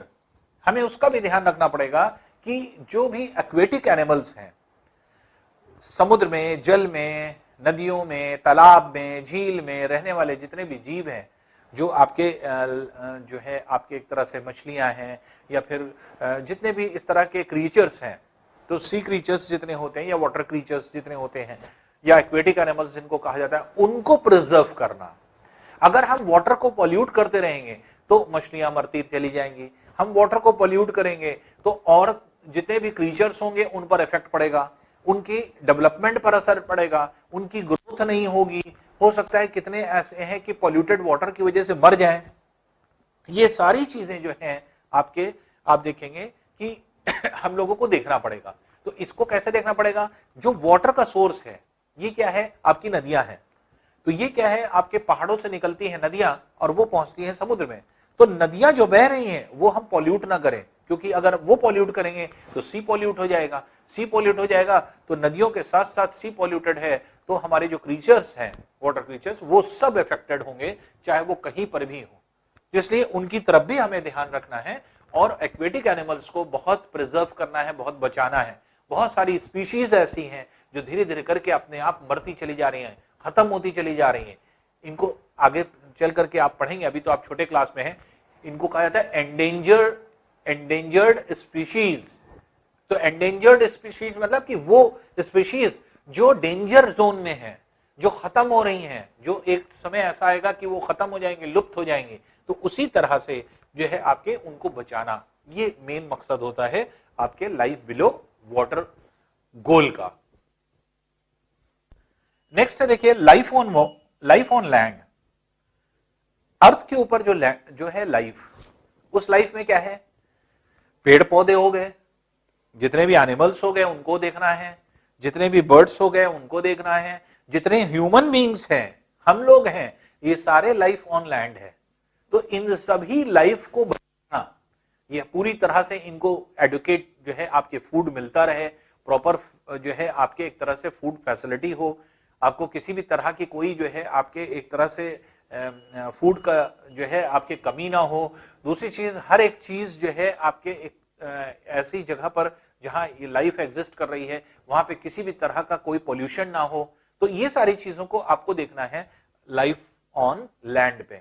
तो लैंड पर बहुत सारी चीजें आती हैं, सिर्फ हम जो है आपके एक तरह से सिर्फ जानवर ही नहीं आते, एनिमल्स हैं, बर्ड्स हैं, इवन प्लांट्स हैं। प्लांट्स के ऊपर ही डिपेंड करता है एनिमल्स भी और ह्यूमन बींग्स भी। अगर प्लांट्स खत्म हो जाएंगे तो ह्यूमन बींग्स भी खत्म हो जाएगा और एनिमल्स भी खत्म हो जाएंगे, बर्ड्स भी खत्म हो जाएगी। इसलिए प्लांट को बहुत ज्यादा प्रिजर्व करना है। बहुत ज्यादा कटिंग ऑफ ट्रीज जैसे आपके हो गया, तो पेड़ों को काट काट करके बस्तियां बसने लगी, तो कितने फॉरेस्ट जो है वो खत्म कर दिए गए। तो फॉरेस्ट को बचाना है, तो जितना हम फॉरेस्ट को बचाएंगे उतना हम अपने एनवायरमेंट को बचाएंगे, एटमॉस्फेयर को बचाएंगे।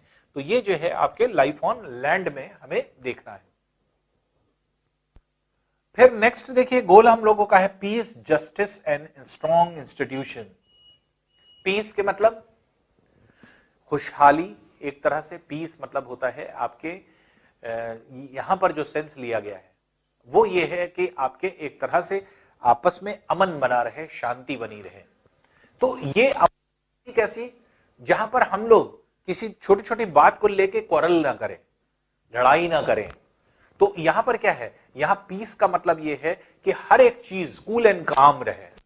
तो कूल एंड काम अगर रहे और हर एक चीज हम लोगों की ऐसे अगर होती चलेगी तो हम लोग अपने ब्रेन को अपने काम में लगा सकेंगे।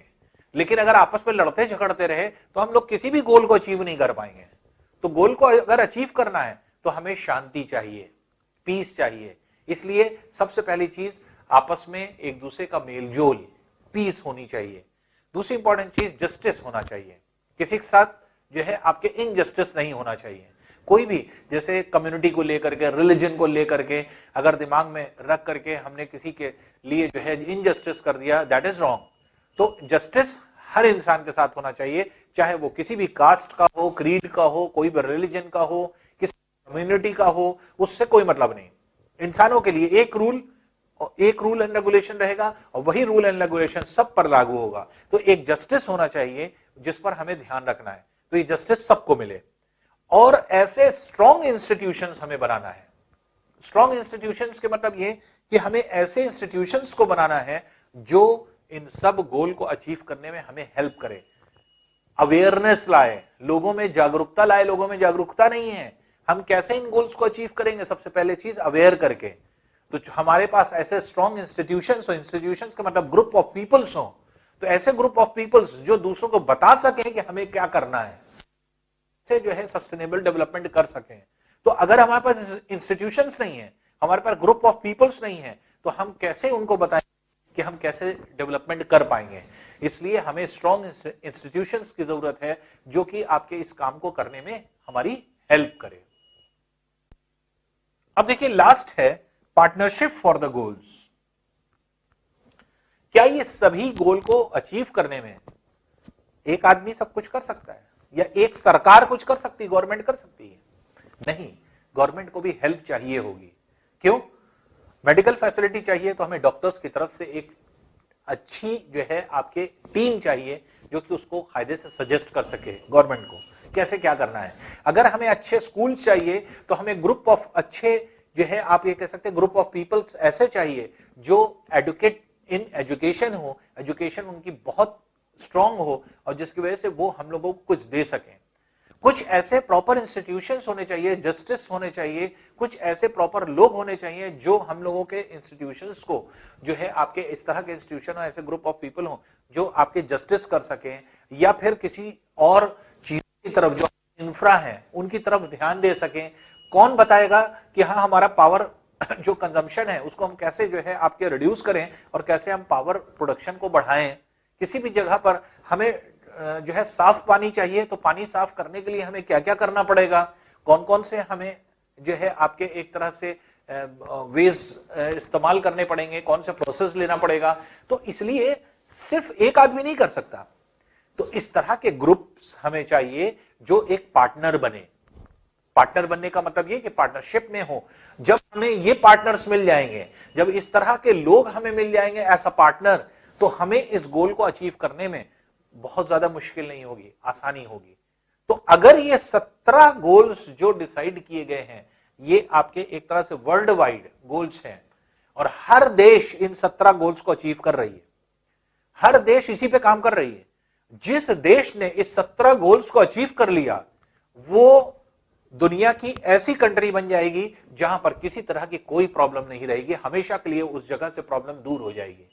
तो इस पर अगर हम लोग काम करें तो हम लोगों की बहुत सारी परेशानियां दूर हो जाएं, बहुत सारी इक्वालिटी हर एक जगह पर जो है आपके एक तरह से स्मूथनेस आ जाए, हर जगह जो है आपके शांति हो जाए, हर जगह जो है एक दूसरे में आपके मेलजोल हो जाए, खुशी मिले हर इंसान को। अगर इस तरह की जो है गोल्स को हम लोग अचीव करें तो सस्टेनेबल डेवलपमेंट जिसको हम लोग कह रहे हैं ये एक ऐसा जो है आपके एक तरह से इस टाइम गोल है या इस तरह का जो है आपके एक तरह से आप ये कह सकते हैं कि जो है पूरे वर्ल्ड जो है आपके हर कंट्री इस पर वर्क कर रही है और हर कंट्री की कोशिश है कि इसमें मैक्सिमम गोल को अचीव कर लिया जाए। जितने ज्यादा गोल हम अचीव कर लेंगे उतना ज्यादा हम लोगों को बेनिफिट होगा और सस्टेन करेंगे हम लोग।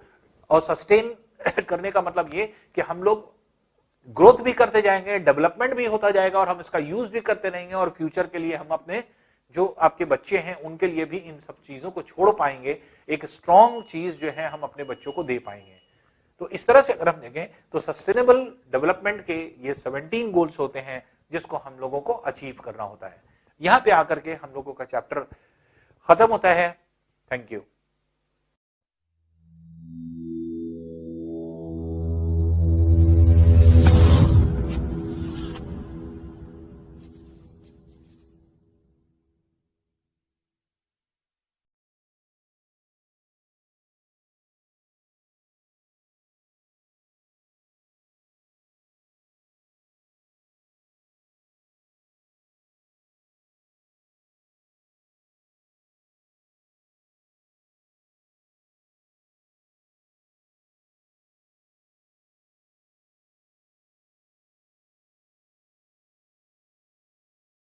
Good morning students.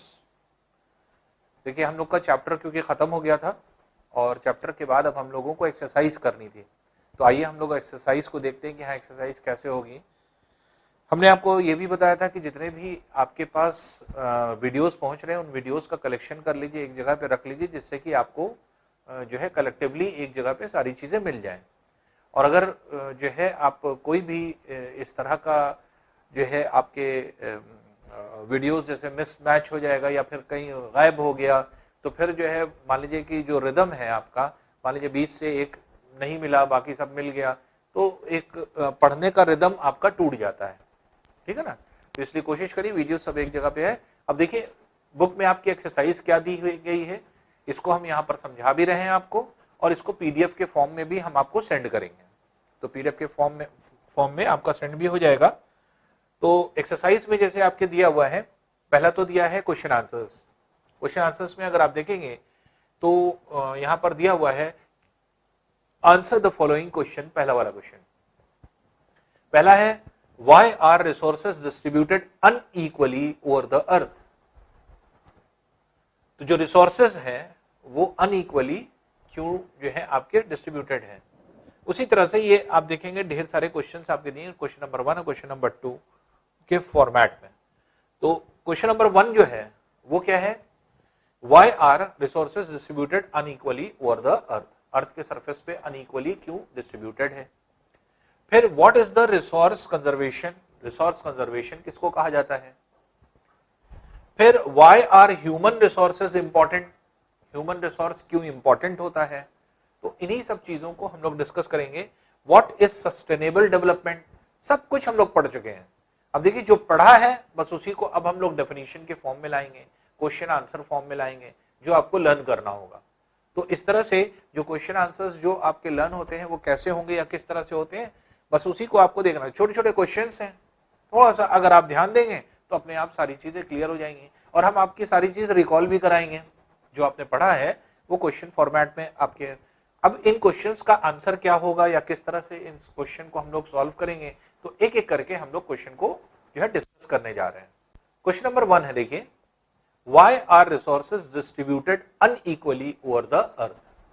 जो रिसोर्सेज हमारे हैं वो क्या अर्थ पर इक्वली डिस्ट्रीब्यूटेड हैं।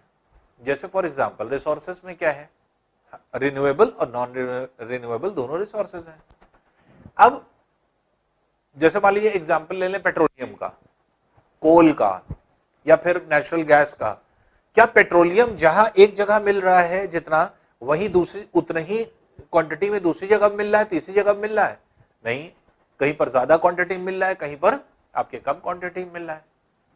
तो इस तरह से अगर आप देखेंगे तो क्वांटिटी जो है वो आपके अलग अलग वेरी करती। क्यों वेरी करती है, अनइक्वल डिस्ट्रीब्यूशन क्यों है अर्थ पर, यही क्वेश्चन पूछ रहा है कि अलग अलग क्यों है, उसका रीजन क्या है।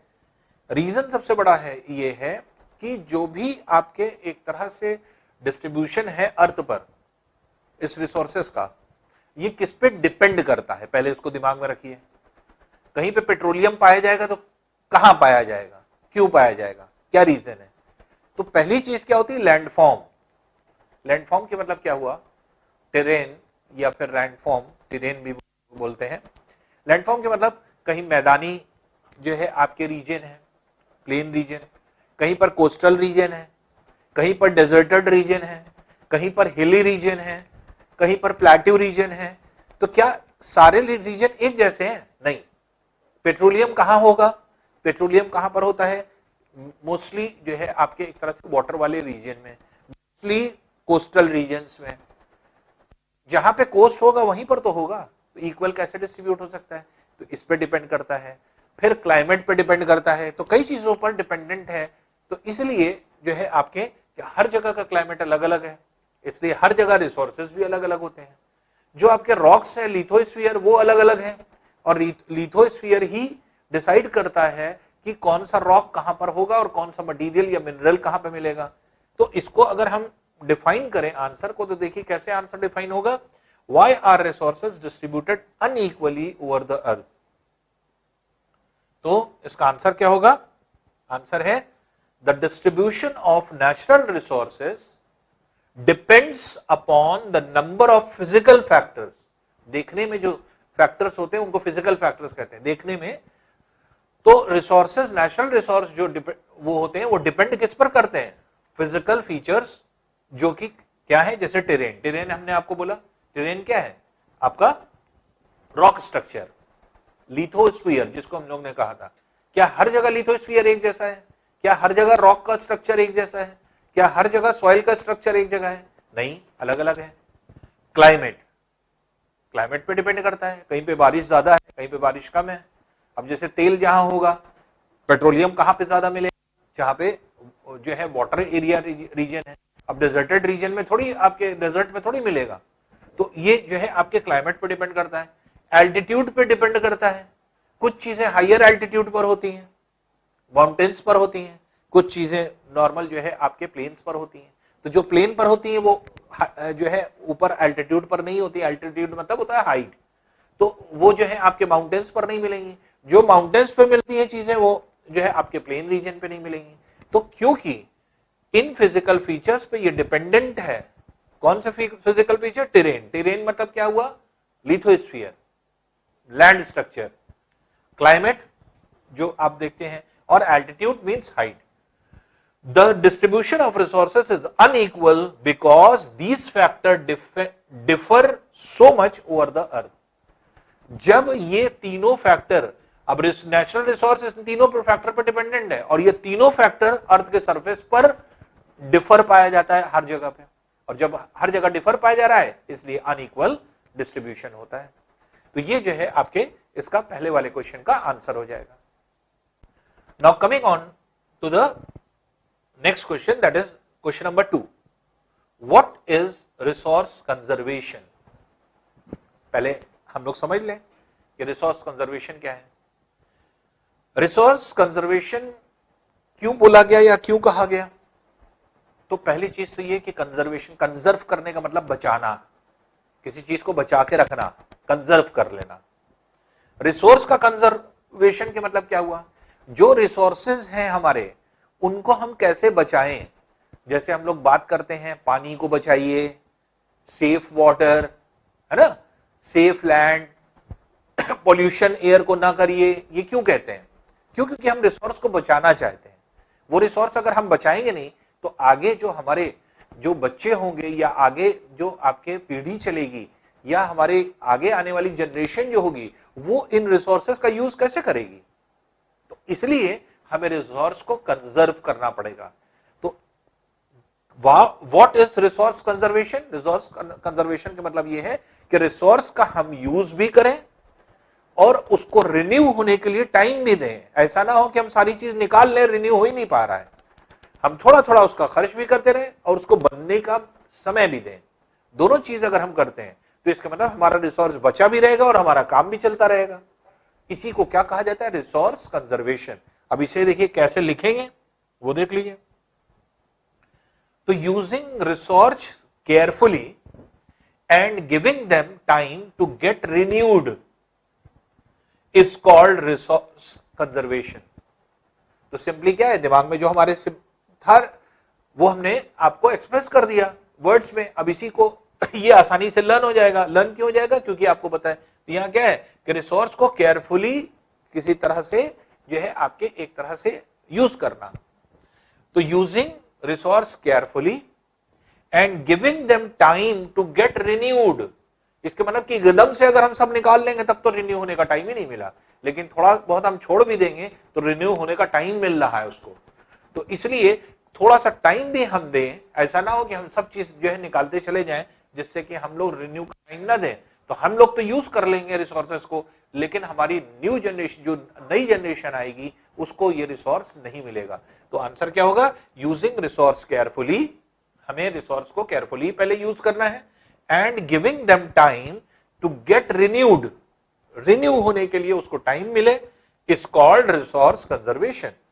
तो जैसे रिसोर्स कंजर्वेशन हमने बताया था कि रिसोर्स का यूज भी करें और उसको जो है कुछ टाइम भी दें जिससे कि वो रिन्यू हो सके, तो उसी को हम क्या कहेंगे, रिसोर्स कंजर्वेशन के नाम से जाना जाता है। ठीक है ना। तो ये जो है आपके जो है आंसर हो जाता है हम लोग का क्वेश्चन नंबर 2 का। क्वेश्चन नंबर 3 क्या है, why are human resources important? Human resources important क्यों होते हैं? अब सोचिए आप क्यों होते हैं। क्या नेचुरल जो चीजें हैं, नेचुरल रिसोर्स क्या सफिशिएंट है?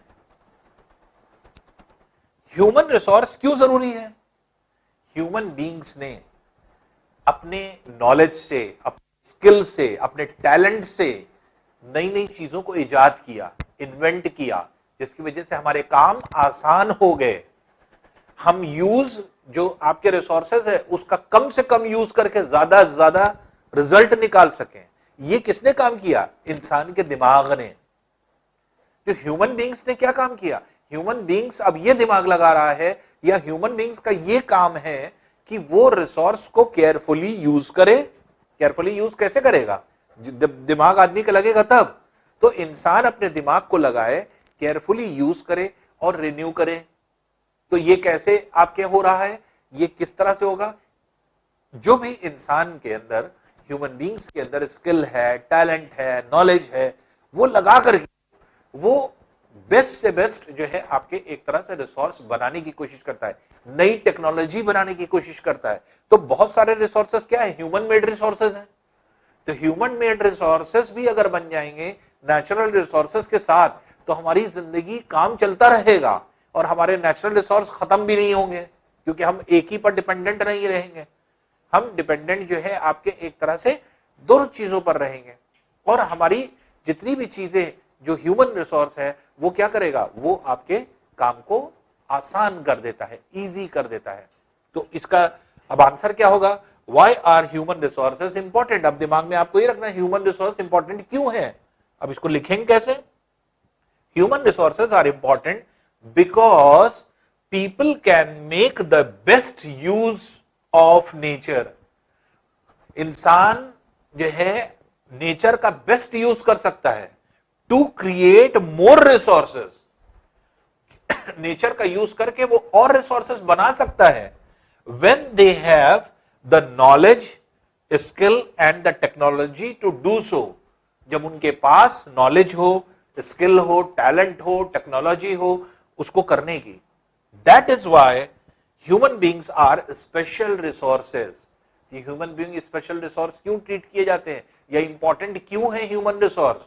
इसलिए कि नेचुरल रिसोर्स का इस्तेमाल करके अपने टैलेंट, अपने स्किल, अपने नॉलेज से जो है आपके वो नए रिसोर्सेज बना सकें, और जिसकी हेल्प से हमें जो है आपके एक तरह से नए रिसोर्सेज भी मिले और हमारा जो रिसोर्स है नेचुरल रिसोर्स वो कंजर्व्ड रहे। तो ये क्या है? ये आपका जो है आपके आंसर हो जाता है। तो ये जो है थर्ड क्वेश्चन का आंसर हो गया।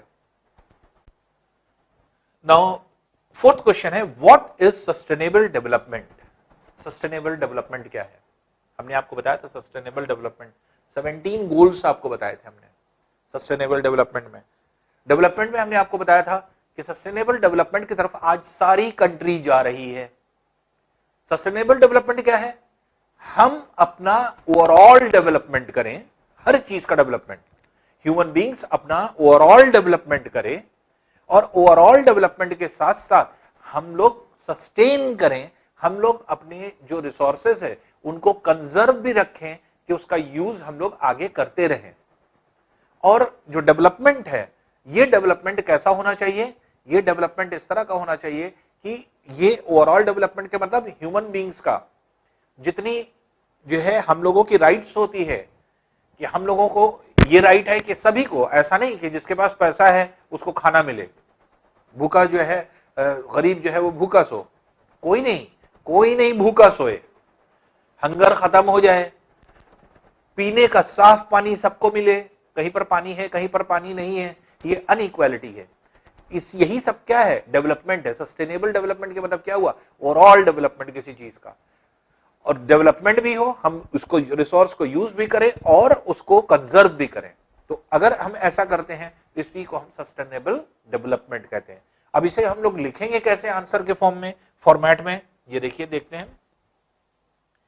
Balancing the need to use resources and also conserve them, बचाना भी है, for the future is called sustainable development. तो सिंपल सी चीज हमने आपको बताया कि balancing the need to use resources, balance बनाना है किस चीज में? एक तो हमें रिसोर्स का यूज भी करना है और यूज को बचाना भी है, दोनों चीज का बैलेंस बनाना है हमें। तो हमें अपनी नीड के हिसाब से रिसोर्सेस का यूज भी करें, और हम जो है आपके एक तरह से जितना भी जो आपके रिसोर्स है उसको कंजर्व करें, बचा के रखें अपने फ्यूचर के लिए। अगर ये दो चीजों पे हम ध्यान दे रहे हैं, उसी को हम क्या कहते हैं? Sustainable development. तो सस्टेनेबल डेवलपमेंट को कैसे डिफाइन करेंगे, हम लोग यूज भी जो है आपका कर रहे हैं, और उसके बाद जो है एक बैलेंस बनाना, किसके बीच में बैलेंस बनाना, ऐसा ना हो कि इम्बैलेंस कैसे हो जाएगा, इम्बैलेंस इस तरह से हो जाएगा कि हम सिर्फ यूज करते गए और कंजर्व किए ही नहीं, या हम सिर्फ कंजर्व करते गए यूज नहीं किया, हम यूज भी करें, हम डेवलप करें अपने आप को और हम कंजर्व भी करें, तो दोनों में बैलेंस बनाना, यही क्या है आपके सस्टेनेबल डेवलपमेंट। तो इसको डिफाइन कैसे किया, balancing the need to use resources and also conserve them for the future is called sustainable development. तो इस तरह से सस्टेनेबल डेवलपमेंट को हम लोग डिफाइन करते हैं। नाउ क्वेश्चन नंबर 2 है, क्वेश्चन नंबर 2 है टिक द करेक्ट आंसर। अब देखिए, which one of the following does not make substance a resource, does not make, ये कह रहा है, इस पर ध्यान दीजिएगा, कौन सी ऐसी चीज है जो जो है आपके कोई ऐसा सब्सटेंस बताएं जो कि रिसोर्स के लिए जो है आपके सब्सटेंस ना हो, रिसोर्स ना बनाए, मतलब रिसोर्स के लिए क्या चीजें जरूरी होती हैं। हमने आपको बताया था 2 चीजें, जब किसी चीज की वैल्यू हो और उसका हम यूज करें, यूटिलिटी हो, value and use both combined to make a resource. Resource के लिए हर वो चीज रिसोर्स है, हमने आपको एग्जांपल दिया था, चाहे कोई मशीन हो, चाहे वो कपड़ा हो, चाहे वो आप जितनी भी चीजें का इस्तेमाल करते हैं, इर्द गिर्द जितनी चीजें, सब रिसोर्स है आपके लिए। क्यों? क्योंकि वो उसकी कुछ ना कुछ वैल्यू होगी जिसको आप खरीदेंगे। अगर कोई चीज खरीद रहे हैं आप, क्यों खरीद रहे हैं उसका, क्योंकि इस्तेमाल करेंगे। अगर उसका कोई इस्तेमाल है तो वो क्या है, एक रिसोर्स है। तो इस तरह से तो हमें पता है कि रिसोर्स क्या होता है, रिसोर्स के लिए किस चीज की जरूरत होती है, यूटिलिटी की, वैल्यू की।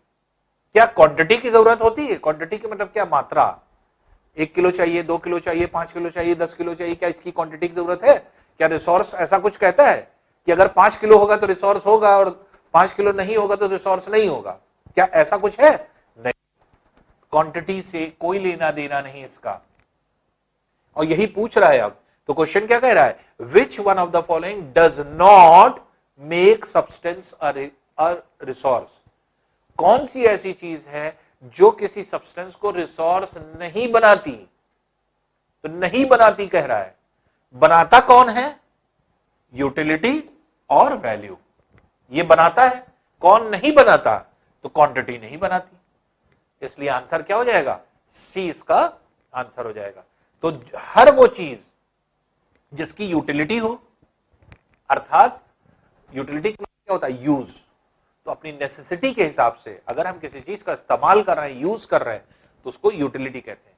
वैल्यू के मतलब कोई भी वैल्यू हो सकती है, कोई जरूरी नहीं कि वो उसकी मनी की वैल्यू हो, बार्टर सिस्टम में भी आपने हो सकता है कि उसको लिया हो, कोई भी ऐसी चीज जिसकी कुछ वैल्यू हो और वो वैल्यू का आप इस्तेमाल कर रहे हैं, तो वो क्या हो जाएगा, आपका रिसोर्स हो जाएगा।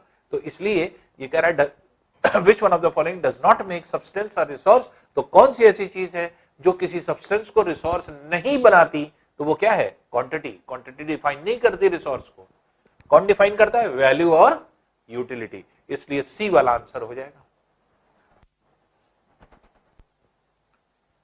अब देखिए सेकंड पार्ट, सेकंड पार्ट कह रहा है which one of the following is a human made resource, which one of the following is human made resource.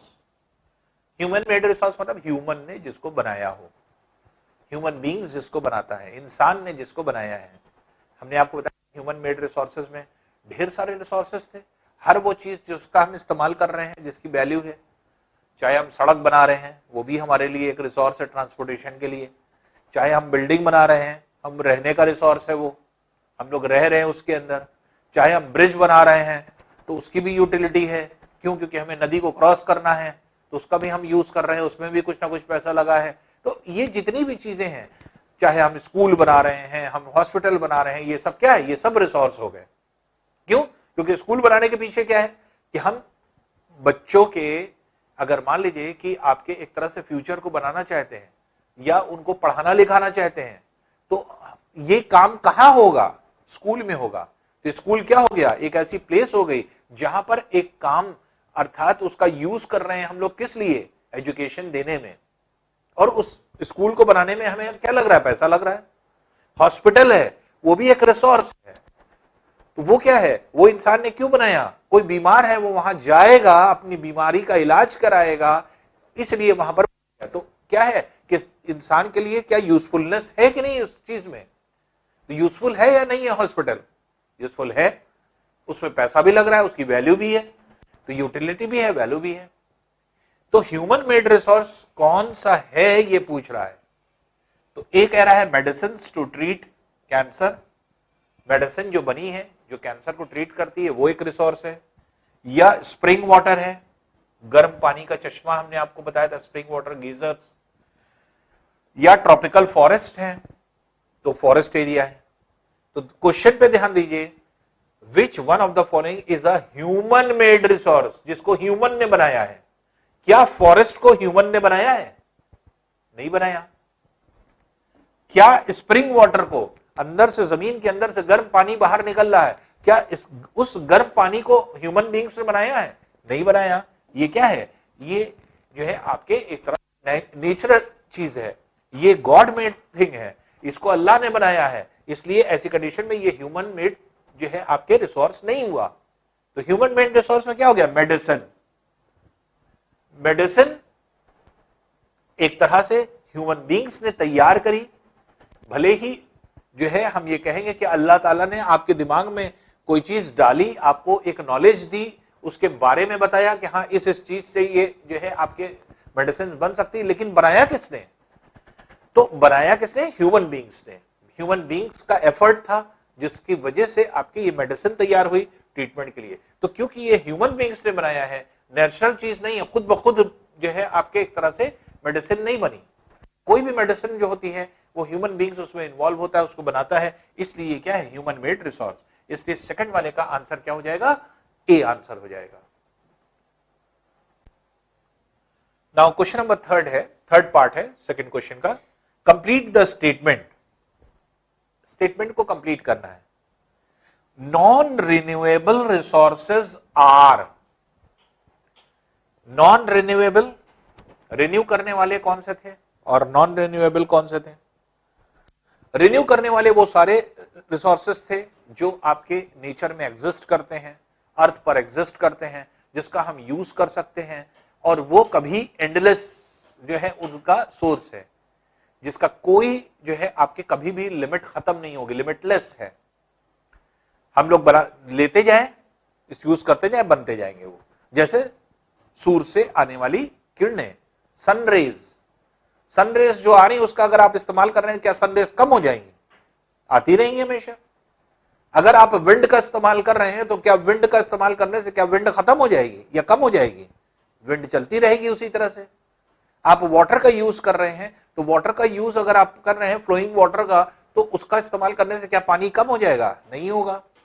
Plants और फॉरेस्ट का इस्तेमाल कर रहे हैं, एनिमल्स का इस्तेमाल कर रहे हैं, तो क्या वो खत्म हो जाएंगे? नहीं खत्म होंगे। तो ऐसी चीजें रिन्यू जो होती हैं वो आपके नेचुरल चीजें होती हैं, और जो रिन्यू नहीं की जा सकती, जैसे मान लीजिए कि हमने कहा कि कोई खान है, खान में लोहा पाया जा रहा है, तो लोहा हर जगह तो मौजूद है नहीं कि जमीन खोदा और लोहा निकल आया। सिर्फ उसकी माइंस होती हैं, खान होती हैं, जहां पर लोहे की क्वांटिटी ज्यादा है, वहां से हम लोहे को निकाल रहे हैं। अब जब हम निकालते रहेंगे सारे माइन से सारा लोहा हमने निकाल लिया तो बचा क्या? कुछ नहीं। तो अगर हम सारी चीज अगर निकाल लें और कुछ नहीं बचे, तो हम ये कहेंगे उसका रिसोर्स क्या है? लिमिटेड है, बहुत ज्यादा नहीं है, लिमिटेड है, वो खत्म हो जाएगा। तो यही चीज यहां पे बोला जा रहा है। इसको अगर हमें कंप्लीट करना है, नॉन रिन्यूएबल रिसोर्सेस आर, जिसको रिन्यू नहीं किया जा सकता, जैसे पेट्रोलियम, कोल, है ना, नेचुरल गैस, ये सब क्या है? नॉन रिन्यूएबल है। अब इसको दिमाग में रख करके आगे पढ़ते हैं। Non renewable resources are those which have limited stock. पहले ही वाला सही हो गया। नॉन रिन्यूएबल रिसोर्सेज वही है जिसका लिमिटेड रिसोर्स है। यही चीज अभी हम एक्सप्लेन कर रहे थे आपको, जिसका रिसोर्स लिमिटेड है, जिसको यूज करने पर वो खत्म भी हो सकता है। मेड बाय ह्यूमन बींग्स ऐसा नहीं है। Renewable resource derived from non living things ऐसा भी नहीं है। इसके मतलब ये वाला है, तो इसलिए आंसर क्या हो जाएगा इसका, थर्ड का ए वाला। तो थर्ड का ए अगर आप देखेंगे तो ये पूरा सेंटेंस स्टेटमेंट कंप्लीट हो रहा है, और यही कंप्लीट स्टेटमेंट हमें बनाना था। तो स्टेटमेंट अब पूरा कंप्लीट करके पढ़ें, सेंटेंस पूरा बना के पढ़ें। Non renewable resources are those which have limited stock. इसका मतलब आंसर इसका ये हो गया। तो ये जो है आपका ए आंसर इसका हो जाएगा। तो इस तरह से अगर हम देखें तो ये आपके इसके आंसर हो जाते हैं। तो ये जो है आपके एक तरह से एक्सरसाइजेस थी जो हम लोग को करना था, वो हम लोग ने अब कंप्लीट कर दिया। इन सारी एक्सरसाइजेस को जो अभी हमने लिखाया, चाहे वो क्वेश्चन आंसर्स हो चाहिए, ये सब आप कॉपी में करेंगे, कॉपी में करके और तब जो है आपके एक तरह से इसको कंप्लीट करा करके इसको चेक कराएंगे। तो इसलिए कॉपी जो है आप इसको बना करके और ये सारी चीज सारे एक्सरसाइजेस को कंप्लीट करेंगे।